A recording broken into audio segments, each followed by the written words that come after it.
มือนบยังเกษาฟูงถ้วยคาน้อมบาสาธุการ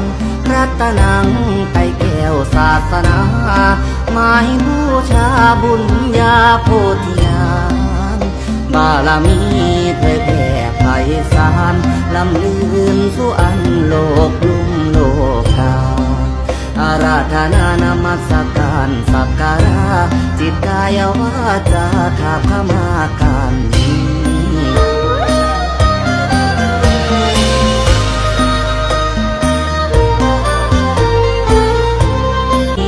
ท่านปราณีมั่งมีเมตตาผู้บาปใดได้ดำรงศาสนา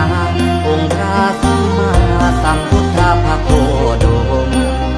ปวงประชาพากันชื่นชมท่านพดุงสังโฆ